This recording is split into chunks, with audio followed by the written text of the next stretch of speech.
Welcome to the John and Heidi Show podcast, brought to you by DirecTV, 1-800-259-7646. Also brought to you by RVRealtor.com. If you're buying an RV or selling an RV, check out RVRealtor.com and the Dollar Shave Club. Here's John and Heidi. Thank you so much for listening to the John and Heidi Show on a Thursday. Hey, baby, how are you? I'm just as good as I was yesterday. Wow. Well, that's good. That's good. That's consistent is what you're saying. That is consistent. All right. Coming up later in the program, I'm going to be visiting with the author of this book that I'm holding in my left hand here. It's called Big World, Small Planet, Abundance Within Planetary Boundaries, Johan Rockstrom. So that's what I'll be chatting with later in the program. It's a good-looking book. This is really kind of a cool thing. If you flip through here, there's some really neat photos and images, and I'll show those on the radio later. How's that sound? There you go. It's going to work. Hey, a team of scholars in Salem, Massachusetts have uncovered a site where 19 people, mostly women, were executed after being accused of witchcraft in 1692. Yikes. The Salem witch trials, remember all that? Yeah. The site is located behind a Walgreens. Oh, that's nice. Present day. There wasn't a Walgreens there in 1692. I'm pretty sure. I don't think they've been around that long. But, so they find, like, remains? I'm not sure how they know, but they uncovered a site where they say this is where everything happened back in 1692 in Salem, Massachusetts. Fascinating. Yeah, it's kind of interesting stuff. Coming up, we got a lot of special things going on today. It is the 30th anniversary of the Challenger disaster, and we've got some other special things we're going to be talking about for the day, all on the way in a bit.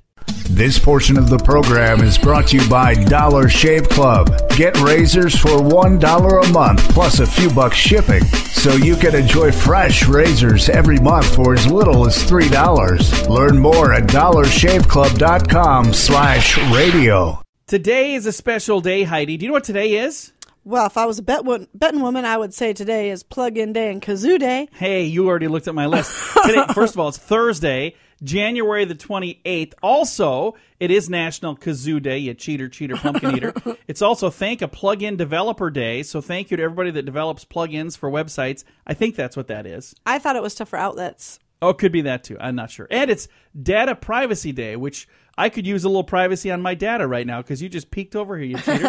And today is the 30th anniversary of the Challenger disaster. I remember watching that. I was in school. Where were you when that happened? I was also in school. Yeah, so you were in elementary school too? Yes. And we were sitting around watching it on the TV. Mrs. Lewis was my teacher. Yeah. They wheeled the TV Mrs. in Drake on that giant cart, and then she started to cry. Yeah, it was very sad. And I believe we got to leave. I think we left early that day. They let everybody go home early. So. We didn't. Well, anyway, 30th anniversary, and they're doing. There's a great program on Nat Geo. We talked to the young lady, the other teacher that almost went. If Krista McCullough had gotten sick, then Barbara Morgan would have taken her place. We spoke with her on Monday. It was really fascinating. Coming up, we're going to head to Cambodia. That's on the way. This portion of the program is brought to you by RVRealtor.com. If you want to buy or sell an RV, go to RVRealtor.com. List your RV for free. Learn more at RVRealtor.com. You know it's true because you heard it on the radio. In Cambodia, it is against the law to sing MacArthur Park or any other song with a karaoke machine. Prime Minister Hun Sen of Cambodia... It's against the law to sing any song? Yeah. Has brought tanks to the war that he is fighting. Who's he at war against? No, not some foreign country. Not a domestic coup either. No, Prime Minister Hun Sen is at war against karaoke. Yeah, in fact, he has launched a stern crackdown on the practice. Unveiled a new punishment last week for those who participate in karaoke. Destruction by tanks. Whoa. Yeah. That escalated quickly. Destructing the people by tanks or the machine? Both, I think. During a radio speech last week, Hun Sen told his military commanders, if we know of any karaoke parlor still open, go to close it immediately. Take tanks to knock it down. Oh, it's the building. So not the the people. whole darn building down. The move has sparked protests from thousands of people who said their livelihoods have now been destroyed. Now, I remember a time in my life that I was not a fan of karaoke.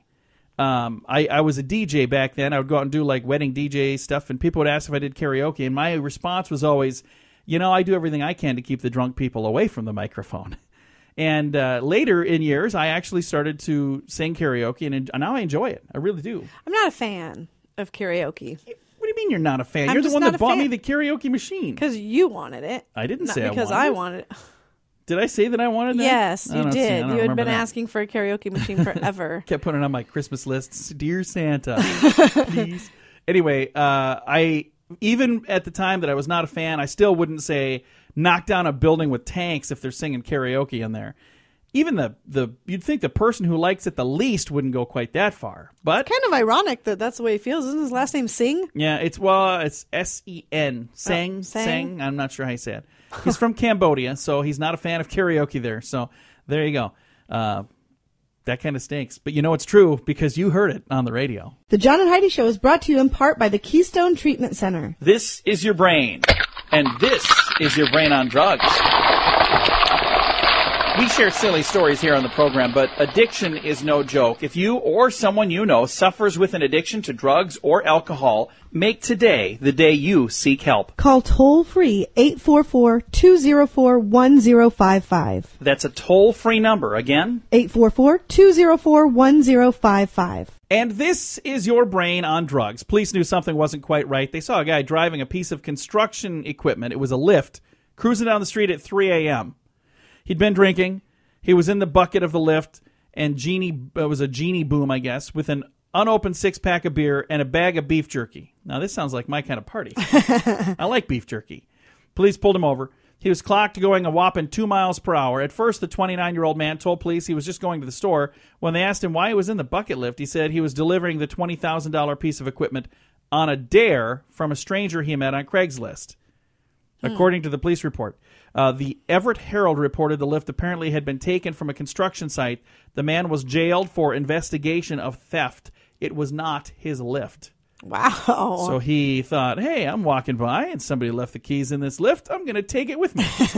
Get home a lot quicker, going 2 miles an hour rather than, 4 or 5 miles an hour if I'd have been walking.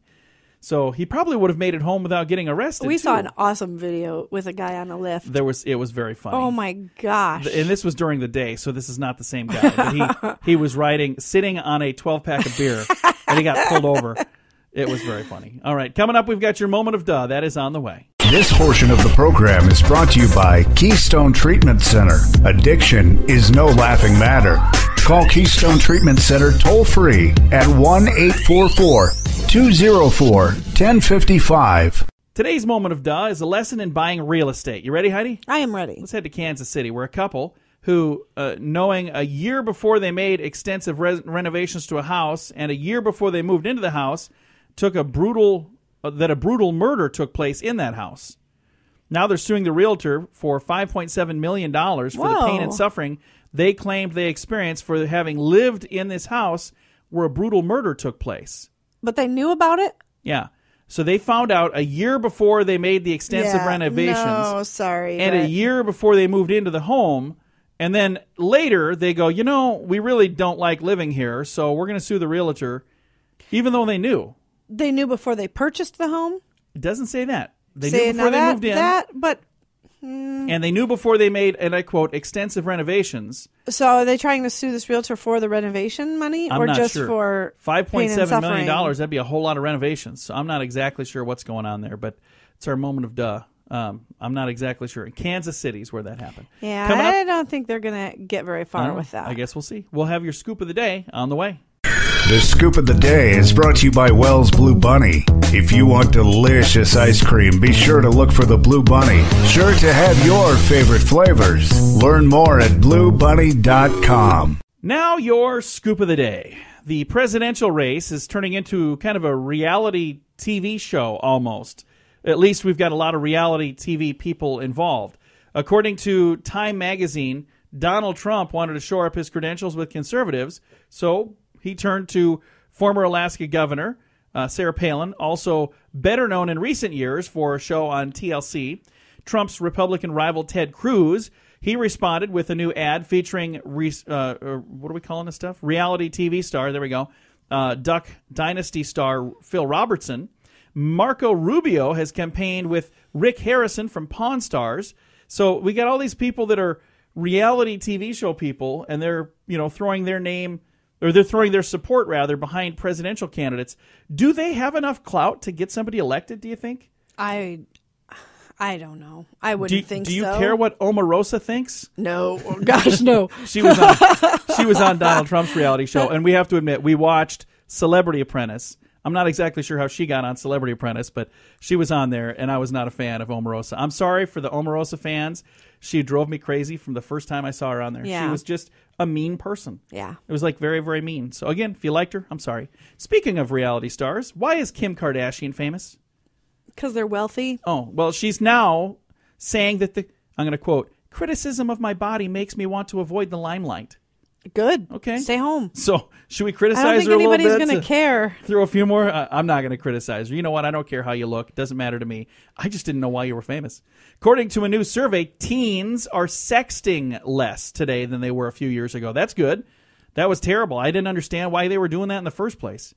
Data from State Farm shows drivers in West Virginia are the most likely in the country to hit a deer during their regular travels, like just driving to work, driving, to church, driving wherever, driving to school. If you live in West Virginia, you are most likely to hit a deer. West Virginia drivers hit more deer, followed by drivers in Montana, and third place is Iowa. Our personalities stay pretty much the same throughout our lives, from early childhood years to after we're over the hill, according to a new study. The results show personality traits observed in children as young as first graders are a strong predictor of adult behavior. It says we remain recognizably the same person. Study author Christopher Nave, a doctoral candidate at the University of California, Riverside, says this speaks to the importance of understanding personality because it does follow us wherever we go, across time and context. The study will be published in an upcoming journal of the Social Psychology and Personal Sciences. And here's the thing that's interesting about that. I remember going to school with people who, did something stupid when they were young, and I never forget that. And then later in life, you see them do the same kind of stupid things. You're like, you think you would have learned. So apparently there is some truth to it. A New Zealand man was trying to do the right thing by getting to his court date on time, but he did a bad thing by stealing a van to get there. Yeah. Polio Stephen Reagan was due to appear in court when he made a really dumb decision. Police spotted him trying to start a vehicle after he'd pushed it out of a motel parking lot. He told the police, I was just trying to get to court when they stopped him. He sentenced Well, now he's got a free ride to court. Yeah, and he got an extra 5 months in prison for this, so good job. Now we're going to head on to our scoop of our strange law. We always like to wrap things up here. And the strange law today takes us to Carmel, New York. Have you ever been to Carmel, New York? I've not. I wonder if they pronounce it Carmel or Carmel. How do you say, like, if you're going to eat a candy? Is it a caramel or a caramel? I say caramel, but I know that's not correct. I say caramel as well. Is it caramel? It's caramel. But this is maybe Carmel. I'm not sure. Anyway, some people think there should be a law against wearing clothes that don't match. If you live in Carmel or Carmel or Caramel, New York, however you say it, you could actually break the law if you wear a jacket and pants that don't match. The law only applies to men who go in public wearing mismatched clothing. Wow. That is funny. That is a strange law. And this has been your Scoop of the Day. This portion of the program is brought to you by RoughToughKennels.com. Dog kennels and accessories sent to your front door wherever you live. Your dog deserves it. Learn more at RoughToughKennels.com. Thank you so much for listening to the John and Heidi Show on a Thursday. We've got a special guest joining us today. We've got Johan Rockstrom, and he is an internationally recognized scientist and a leader on global sustainability. He's the founding director of the Stockholm Resilience Center and a professor of water systems and global sustainability at Stockholm University, and he's the author of a bunch of books. I've got one of them in front of me right now. It's a new book called Big World, Small Planet. And first of all, Johan, welcome to the program. How are you today? Thank you. I'm doing very well and very proud to join you. Well, we're glad to have you. And there's a co-author on here. We want to make sure we mention Matthias Klum as well, National Geographic photographer and filmmaker. And you guys do a lot of really cool projects. And I'm looking at the book right now. What a great book. Big World, Small Planet. And it says Abundance with Planetary Boundaries. So what was the inspiration to write this particular book? What was it that made you and Matthias decide, hey, let's do this book? Yeah, well, you see, there are basically two things that came together. I mean, the first one is, the rising scientific evidence that we, as humanity, have reached a new juncture where we're hitting the ceiling of the planetary capacity to support human well-being, to have a good, prosperous future for us as a world in the future, and that we need to transform very rapidly towards a sustainable future where we stay within a safe operating space, within the boundaries of what planet Earth can cope with to allow us to have a good future. That's the science, which is very dire and very, very urgent. The second part is the recognition that to move and really get engagement from corporate leaders to political leaders to individuals and societies, it's not only about numbers and facts that reach the brain and the rational part of our thinking. It's equally about values, about what we love, about emotions, about our heart. And Matthias and I, we met a late evening, very depressed in Copenhagen when we had failed with the climate negotiations in 2009. And we realized that, we've been working aside from each other, me on science and him on photography. And we thought that why don't we join forces and produce a book, a unique experiment, where we combine the rational and the emotional in one story. The science about the transformation to a sustainable future on planet Earth with photography and film and storytelling that can, reach out into a mind shift towards us becoming stewards of the remaining beauty on Earth, not for the sake of the planet, but really for the sake of our own prosperity on Earth. Very nice. And I like in the book, one of the things that I got when I flipped through here, I saw the 10 key messages. And I thought, what a simple way to lay it out. Do we have time to go through a couple of those messages right now? Oh, yeah, sure. Absolutely. So let's talk about the first key message that you want to get out. Yeah, so the Big World, Small Planet tries to summarize our insights in 10 key messages. And the first one is that we really need to suck in knowledge and open our eyes, and that the facts are totally overwhelming. We know that we've now entered a whole new geological epoch, what science calls the Anthropocene, anthros for us humans, that we are now hitting the ceiling of what the planet can cope with. These are exponential curves of rising pressure, and that we are in the driving seat of change. So that is kind of the number one insight of the pressures we are posing on the planet. The second insight is what we call the urgency, which is this is not something that is happening, just slowly and that we can look at this as being something that plays out in the far future. It is something that is a transformation right now. We have, as we speak, 2016 reached a point where we need to bend the curves of global emissions within the next 3 to 5 years. We need to halt biodiversity loss urgently right now. We need to transition into a sustainable use of our oceans right now. So the fact that we're seeing all these risks is not something that can play out slowly. That's insight 2. The third insight is that everything is hyper-connected, that we live in an interdependent world, which is a fundamental change where we can no longer say, okay, so you live in the U.S., and therefore you're preoccupied with the air quality, the freshwater quality, and how nature behaves in your country. Then I can focus on my country, and what happens between them is of no concern of ours.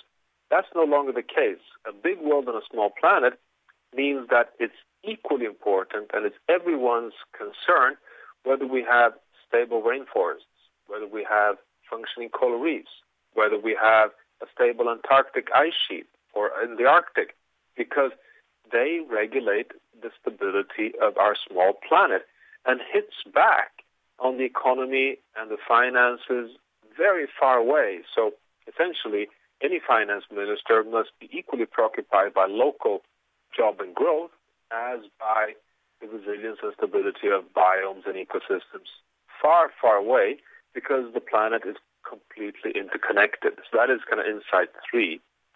The fourth insight really comes from resilient science, which is that, we've built up our economy, we've built up all our institutions on the assumption that even though we recognize that we are kind of not always being so sustainable with the environment, that we are cutting down too many trees, fishing too many fish, and polluting a bit too much of air, we've built up our systems assuming that things change linearly and incrementally with very slow and no surprises, and no big invoices hitting back suddenly from nature into the economy.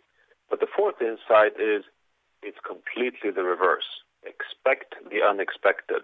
The universal rule from nature is surprise, that we can have long periods of what may seem as very small changes because oceans can take up heat and carbon dioxide and forests can take pressure, and we can actually have resilience, so to say, lulling us into a comfort zone by buffering and diminishing as long as the planet is strong. But then we reach a point and it crosses a tipping point and we can have abrupt changes, meaning that we can have sudden floods, very rapid sea level rise, collapse of lake systems, which then can hit back very quickly. Expect the unexpected. The fifth insight is planetary boundaries. That all these first insights, that we are in the Anthropocene, we're in the driving seat. We have to consider tipping points. It's absolutely critical. And we need to reconnect to nature, means that we must now consider and respect what we call planetary boundaries, which are the by science defined boundaries within which we can remain and have a stable planet. And science has defined these 9 boundaries, including a stable climate system, a stable ocean system. We need to safeguard biodiversity, keep land systems stable, not use too much fresh water, allow the stratospheric ozone layer, the one that protects us against dangerous UV radiation, to be intact in the stratosphere. We need to keep air pollution at very low levels. And finally, we cannot allow chemicals to simply, increase in the biosphere because they could hit us back and threaten, for example, our genome. So we have to respect planetary boundaries. The sixth insight or key message is all of this leads to not kind of tweaking on the margin. It leads to the need for a mind shift. We need to have a very deep new value base where we have to recognize that our world depends on the planet, and we need to reconnect our own human well-being with nature, and most importantly, that we need to recognize that we're all, as human beings, sitting in this boat together and need to collectively work together. The seventh insight is a very simple, perhaps surprising translation of all the science, which all this complex numbers and all this, very, very important operational steps we have to take from climate to oceans to biodiversity translates, in fact, to the very simple golden rule: preserve the remaining beauty on Earth. Because what we find is that despite the fact that we have so many, different religious beliefs and such a diversity in culture, and we're all so different from nation to nation, region to region, we all share one universal value. We know what we love in our close, nearby nature. And if we can safeguard that and maintain the nature we love, we stand a good chance of having a planet we love. So that is a kind of a suggestion of a rule. The number 8 insight and key message is that we can turn things around. We have growing evidence that sustainability is not only necessary, as the science shows, it's not only possible, but it's also a benefit, meaning that we have so many technological breakthroughs, we have so much energy, renewable energy systems from wind powers, photovoltaics, electric hybrids. We have new nanotechnological materials. We can use carbon fiber. We have biotechnology. We have so many solutions where sustainability takes us towards more circular, sustainable economic systems, that we can actually think of a future where we have success within a safe operating space. And the 9th key message is that in order to transform into the sustainable future, which is not an incremental journey, we need to unleash innovation. And our hypothesis is that sustainability will give incentives for even deeper innovation, meaning that, yes, we are, heading into what many call the 4th industrial revolution of digital scaling of our modern technologies. We believe that if you put sustainability as a criteria on the next generation of our technological breakthroughs, we will have even deeper innovation. Put a criteria of decarbonization on our requirement for energy, and we will have even better inventions of modern electrification of transport systems, for example. That's the ninth message. And the final one may appear a bit boring, but it's first things first, which is a kind of a realism check, which is that this book concludes that we need a mind shift. We need new values where you and I reconnect to the planet and recognize that we are a big world on a small planet. But that value shift will take time. It might even take the whole generation. But we don't have a generation. We have an urgent crisis in our laps. And therefore we suggest a dual track with a fast track of doing first things first, which is about setting global rules very quickly to allow us to bend the curves of negative change within the next 3 to 5 years. And what is quite astonishing is that even the contents in this book has actually had influence on what happened just a few weeks back in Paris and what happened a few months back in New York when the Sustainable Development Goals were adopted, which is a new framework for meeting economic development and eradicating hunger within global sustainability targets, and the very ambitious climate agreement of decarbonizing the world under 2 degrees and approaching 1.5 degrees Celsius warming. So first things first is we need some real enforcement to allow this transition to start. So there you have it, kind of a suggested package of insight. And those are just part of the Big World, Small Planet book. It's a great book.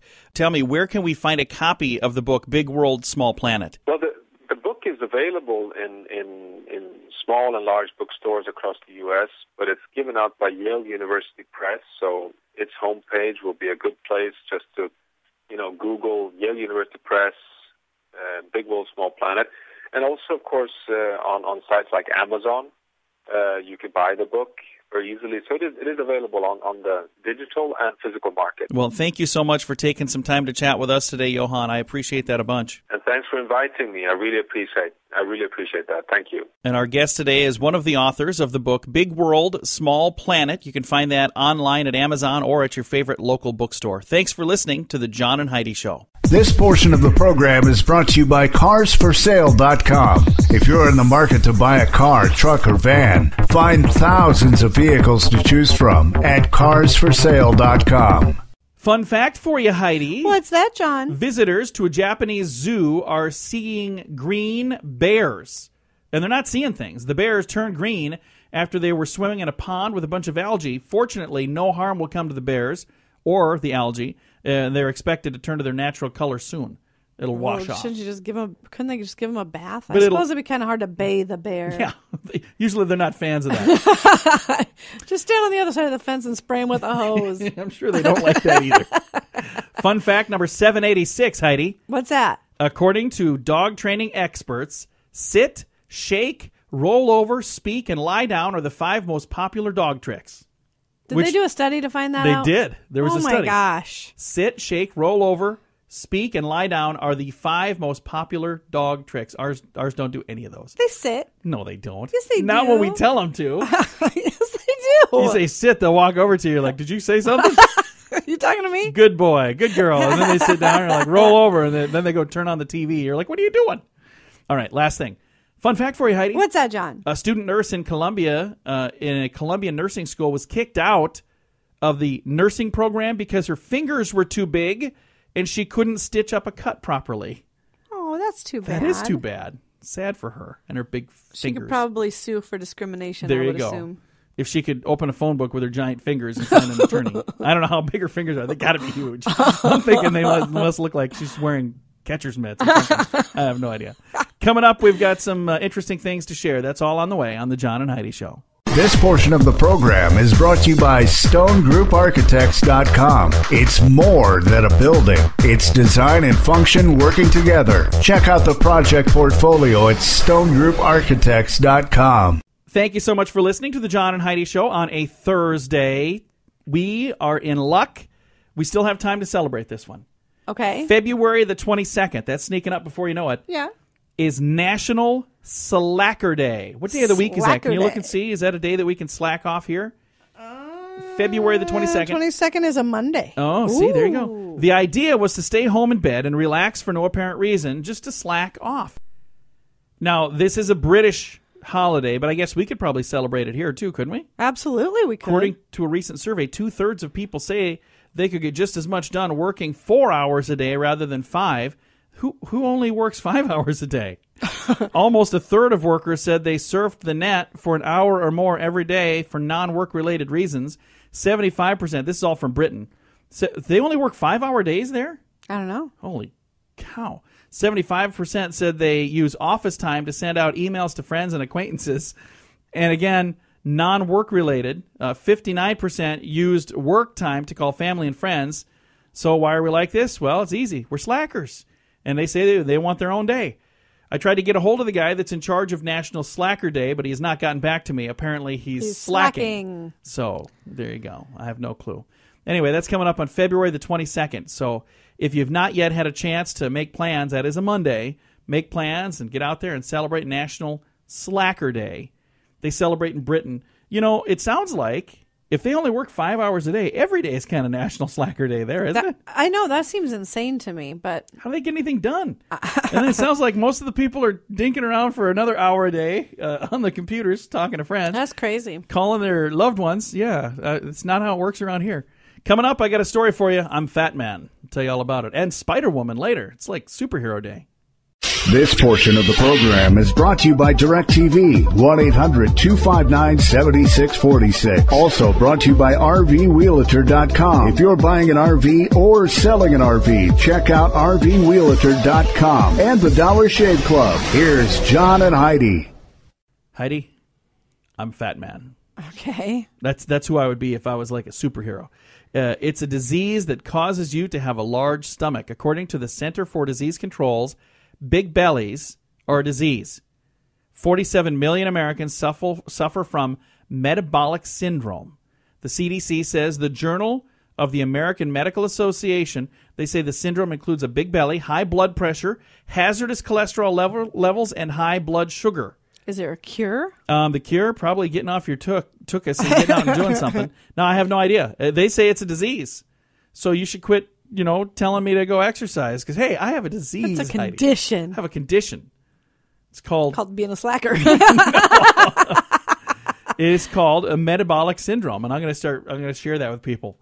Can I have another helping of that? Sorry, I have this condition called metabolic syndrome. I'm really hungry.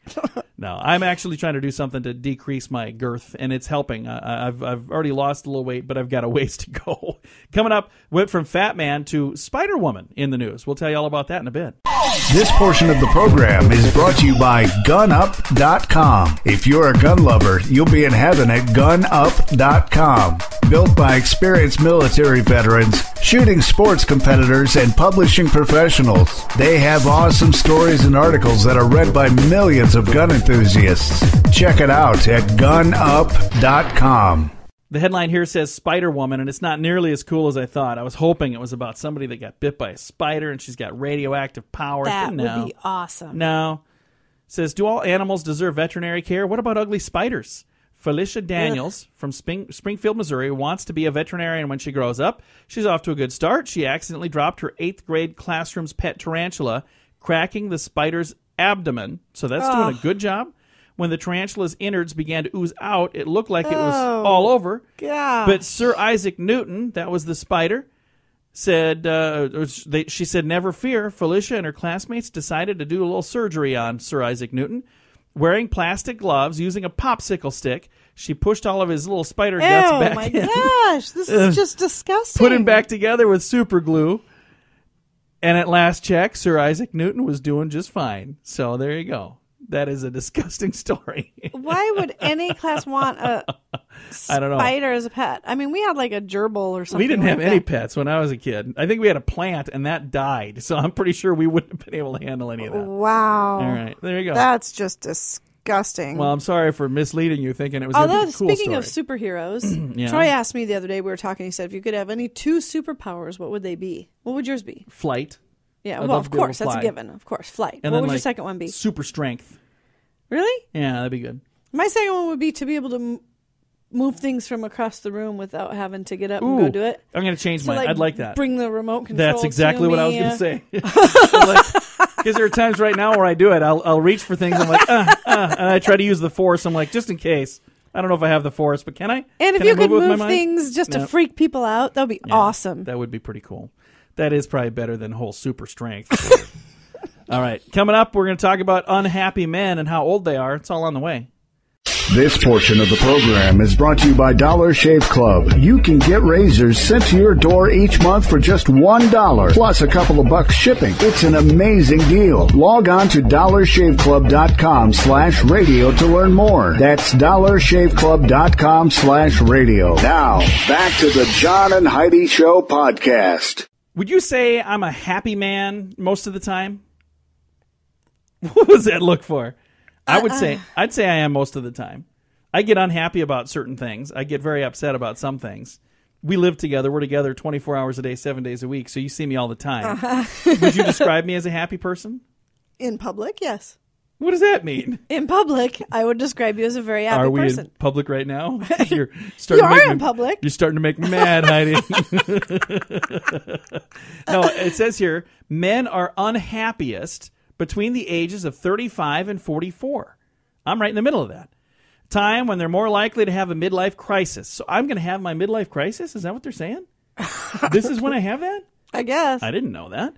London's Evening Standard, which is a newspaper, they said they did a study they conducted by British government, and it says it's not until men reach the age 65 when they start to really, truly enjoy life, like they did in their late teens and early 20s. No kidding? Oh, my gosh. We got a long ways to go. Women say their unhappiest years are between ages 25 and 34. Oh, I remember that time for you. You were so unhappy. Except for in public, of course. Whatever that means. When they were coping with young children. Their happiness rose steadily as they got older, peaking again once they hit their 65th birthday. That's when they're the happiest. Happiest time of life for both men and women, they say, are their college years, followed by their retirement years. Men may be unhappy, but it's women who worry the most. Almost half of women say they worry. I worry. Less than a third of men worry. Do I worry? I definitely do all the worrying at our house. Do I worry? Not really. No, if you do, you don't. I don't. Here's why I don't worry. Because I know it's out of my control anyway. So what I do is I say a little prayer. I give it up to God. Because I remember reading something one time. It said, why stay up and worry? Give it to God and let him worry. He's up all night anyway. I'm like, yeah, that's a really good point. So there you go. Coming up, we got some good news to share. Couple of good things to share on the way on the John and Heidi Show. This portion of the program is brought to you by DirecTV. Call 1-800-259-7646. They have hundreds of channels to choose from, with many packages to fit your viewing desires. Learn more at 1-800-259-7646. Always try to find some good news, and I think there's some good news involved in this. This is an interesting story. A homeless woman gave birth on a cardboard box just outside of St. Peter's Square early Wednesday. It was nearly freezing temperatures. Aww. She later received an offer of 1 year's hospitality at the Vatican's institution. That's pretty cool. Huh. Police say the 35-year-old Romanian woman had gone into labor at about 2:30 in the morning in an Italian square just meters away from the Vatican. An Italian policewoman, it says, helped deliver the baby girl, and the colleagues covered with both the mom and the baby with their jackets until an ambulance arrived. The head of Pope Francis's charity office later visited the woman and the hospital, and the baby rather, in the hospital just a few blocks away, and offered them 1 free year of accommodations in church-owned apartments. So they said, you know what? You guys, where's home? And she's like, I don't have a home. She said, the Pope said, well, we'll tell you what, you can stay with us for a year for free. Huh. That's really kind of neat. Now I got 6 ways to boost your marriage in 60 seconds from Mark Merrill. You ready for these? I'm ready. Number 1, say thank you, or you are an amazing spouse. Say those things. So try that, Heidi. Thank you. You're an amazing spouse. Thank you. You are also an amazing wife. Number 2 on the list, spend some spontaneous, I can't even say it. Spend some spontaneous time together during a weekday. So what would we do? Let's schedule that sometime this week. We're together all the time during a weekday. Let's schedule some spontaneous time, though. Spontaneous time to go to the gun range. That'd be fun. We'll have to schedule that. I got a plan for it. I can't be too spontaneous. Next, ask about their day. How was your day? So far, so good. How about you? Very good. Number 4 on the list of ways to boost your marriage in 60 seconds, kiss your spouse. There you go, baby. Pray for them and encourage dream chasing. That's a good one. Encourage dream chasing. I think that's a really good thing. I think if either of us were any more encouraging on just chasing random dreams, we would be in a lot of trouble. We do encourage that quite a bit already. Well, I think that's one of the reasons that we're so darn happy together. That and because I am what did you say earlier? I'm happy in public. Happy in public. That's the other reason. So, still not quite sure how to take that. Time to say goodbye, Heidi. Goodbye, Heidi. Goodbye, everybody. We're going to be out of public very soon, and then I'm going to have to find out what the heck's going on there. No, I appreciate you putting up with me and my crabbiness. But, I read the story. This is the time of my life when I'm having so now you've got an excuse. There you go. I got a couple more years of that. Yeah. Thanks for listening to the John and Heidi Show on a Thursday. Time now for the bonus break. Only available here on the John and Heidi Show podcast.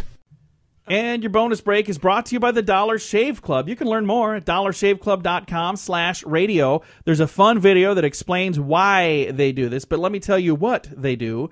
They deliver razors right to you for as little as $3 a month. So every single month, you'll get razors, and they'll take $3 out of your account. $1 covers the razors, $2 covers the delivery. So it's $3 a month. But it's called Dollar Shave Club. I think it's a cool thing. I actually use it. I really do like it. Check it out, dollarshaveclub.com/radio. Have you ever wondered why there's more static electricity in the winter than there is in the summer? Because the air is dry. I don't need to read that story then. That's why. The air is dry. German police who were called to a supermarket break-in found a couple of unusual culprits. A couple of pigs. 2 wild boars had smashed through the glass door at the Brandenburg shop. They were closed down at the time. Police found them gorging themselves in the supermarket. A crowd gathered to watch officers as they were rounding up the pigs. One of them had cut itself on the broken glass door, so there was pig blood spewing everywhere.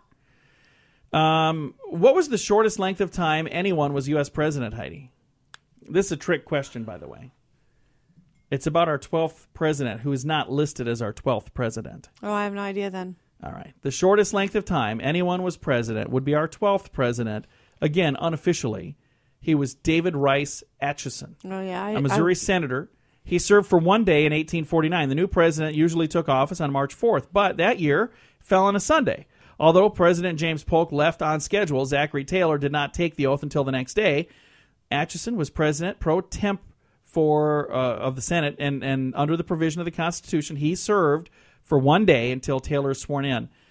He neither started a war nor raised any taxes. He left quietly after just 24 hours. So there you go. That's the trick question. Now, if somebody asks you which president served the least amount of time, if you want to know the real president, you know who that was? Who's that? It was William Henry Harrison. Because he was in office for a short while and then he died. So he was at the time the oldest president. That's unfortunate. Yeah, he was the oldest president, and he was trying to prove how tough he was by not wearing his coat during his inauguration that's right, speech, and he got sick. Which was outdoors, which he caught a death of a cold, which was truly his downfall.